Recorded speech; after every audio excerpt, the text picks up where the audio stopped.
আসসালামু আলাইকুম রহমতুল্লাহ বরকাতুহু। দেশ ও প্রবাস থেকে যারা যারা আমাদের ভিডিওগুলো দেখতেছেন, আশা করি সবাই ভালো আছেন। আলহামদুলিল্লাহ, আপনাদের দোয়ায় আমিও ভালো আছি। আজকে আমাদের ভাতিজির বিয়ে বাড়িতে আমরা আসছি খানা খাওয়ার জন্য। আলহামদুলিল্লাহ, যাচ্ছি এখন তাদের বাড়ির ভিতরে। ছোট ছোট সোনামণিরা খানা খেয়ে দৌড়ে দৌড়ে চলে যাচ্ছে তাদের বাড়িতে। আমরা সামনে এসে দেখি এদিকে ভাতিজা এবং জামাই বসে আছে, আর এই মোটরসাইকেলটা জামাইকে দেওয়া হবে। তারা ওদের আগ্রহে দাঁড়িয়ে আছে কখন তাদের খানা শেষ হবে, তারপরে আমরা খানা খাবো। এদিকে মহিবুর খানা খাইতেছে, ও কি আনন্দ মনে। তারপর বাগিনা বলতেছে আমি এখানে না, আমি মাখালখান্দির দাওয়াতি। তারা সুন্দর করে খানা খাচ্ছে। যাই হোক, দেখতে থাকেন আমি কোথায় যাচ্ছি, কাকে কাকে ভিডিও করছি। এদিকে এসে দেখি ছোট ভাই ভাতিজা জামাই খানা খাচ্ছে, তারা আনন্দ করে। তারপর আমরা ওদের আগ্রহে বসে আছি কখন খানা আসবে। দেখতে দেখতে ভাত চলে এসেছে, আমরা এখন ভাত নিচ্ছি। তাহলে ছোট ভাই আমার তাকে ভিডিও করছে, সে বলতেছে না না ভিডিও করো না, আমাদেরকে খানা দিয়ে দিয়েছে অলরেডি। আলহামদুলিল্লাহ, খানা খাচ্ছি। ডাইল খাওয়া শেষ করতে না করতে আবার চলে এসেছে গরুর গোস্ত থেকে তো চোখ মাথায় উঠে গেল। খাবো আজকে বেশি করে, এটি মন খাচ্ছি।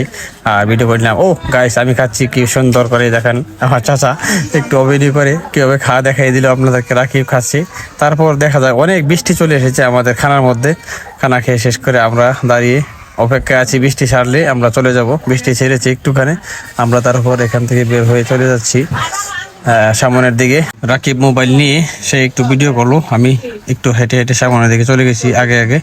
এই যে আমি যাচ্ছি, আর এখন শুধু দাঁড়িয়ে অপেক্ষা জামাই কখন চলে আসবে আমাদের মাঝে। দেখতে দেখতে আমাদের জামাই নৌকা চলে এসেছে বোঝাই করে, ঘাটে নৌকা বেরিয়ে গেল। আলহামদুলিল্লাহ, সবাই তারপর একের পর এক নামার ওদের আগ্রহে তারা আমাদেরকে ভিডিও করছে, আমরা তাদেরকে ভিডিও করে নিলাম। তারপর দেখে সুন্দর করে তারা একের পর এক লাফিয়ে লাফিয়ে নৌকা থেকে নেমেছে। তারা নামার পর আমরা জামাইকে অনুমতি দিয়ে দিলাম, বাড়িতে চলে আসো জামাই, আর কত বসে থাকবা। এদিকে তারা জামাইকে একটু আনন্দ দিচ্ছে, হাতে ধোয়া ধুই নিয়ে সুন্দর করে চলে যাচ্ছে সামনের দিকে। গাইস, জামাইকে নিয়ে আমরা গেটের মধ্যে চলে আসে। এখানে আমরা গেট ধরিনি, কিন্তু আমরা গেট ধরেছি আমাদের বাড়ির ভিতরে। এখানে তারা জামাইকে গেটের মধ্যে মিষ্টি খাওয়ানোর জন্য ওদের আগ্রহ চেষ্টা করছে, কিন্তু জামাইরা মিষ্টি খাবে না। তারপর আমার ভিডিও শেষ করলাম। আলহামদুলিল্লাহ, সবাই দোয়া করবেন তাদের দাম্পত্য জীবন যেন সুখীময় হয়। সবার কাছে দোয়া কামনা করে আজকে আমার ভিডিও শেষ করলাম। আসসালামু আলাইকুম রহমতুল্লাহ বরকাতুহু।